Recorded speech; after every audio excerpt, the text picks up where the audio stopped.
Hey guys, আবার একটা নতুন ভিডিও নিয়ে তোমাদের কাছে আমি হাজির। কাল ছিল গণেশ চতুর্থী আর আমি বেরিয়েছিলাম মেয়েকে নিয়ে ঘুরতে। যদিও কালকে একটু সন্ধ্যের দিকে বৃষ্টি নেমেছিল, মনটা একটু খারাপও হয়ে গেছিলো বেরোতে পারবো কি না। আর সকাল থেকে আমার ছিল প্রচণ্ড শরীর খারাপ, এত পেট ব্যথা করছিল আর এতবার আমি টয়লেটে গেছি, তো বাধ্য হয়ে ভেবেছিলাম আজকে প্ল্যানটা ক্যান্সেল করতেই হবে। কিন্তু বাচ্চা মানুষ, মায়েদেরকে তো সন্তানের মুখের দিকে তাকিয়ে অনেক কিছু স্যাক্রিফাইস করতে হয়। ও যেখানেই গণেশ ঠাকুর দেখছে রাস্তায়, মানে আমাদের বাড়ির চারপাশে অনেক জায়গায় প্যান্ডেল হয়েছে, ছোটো ছোটো পুজো হয়েছে যেখানে গান ফান বাজছিল, ওর মনটা একটুখানি, মানে ছোটো মানুষ হলেও বুঝতে পারছিলাম যে একটু আনন্দ পাচ্ছিল। গণেশ ঠাকুর টিভিতে দেখতেই ও খালি নমস্কার জানাচ্ছিল। তো বাধ্য হয়ে ওষুধপত্র খেয়ে নিজেকে ঠিক করে ওকে রেডি করে আর আমি রেডি হয়ে বেরিয়েছিলাম।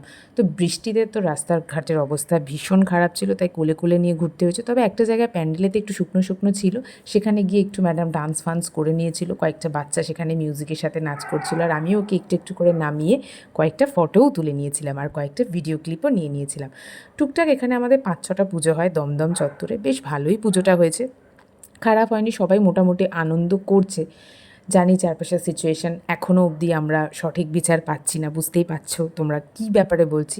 তো তার মধ্যেও তো সন্তানের মুখের দিকে যে অনেক কিছু মায়েদের করতে লাগে, তাই সোনাকে নিয়ে বেরিয়েছিলাম। আমার এই দেখো কী সুন্দর এখানে ম্যাডাম ডান্স করছেন বাচ্চাদেরকে দেখে, ওখানেই উনি থেকে যাবেন, ওখান থেকে তো আসার ওনার একটুও ইচ্ছে ছিল না, জোর করে এক প্রকার নিয়ে আসা।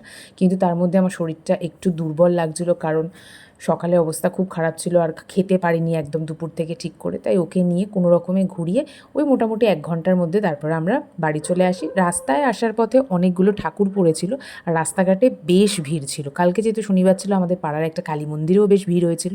এই দেখো আসার পথে প্রচুর আমরা, মানে 2-4টে আর কি, প্রচুর না, গণেশ ঠাকুর দেখতে পেয়েছি। তারপরে এই বাড়ি এসে পৌঁছেও গেছি।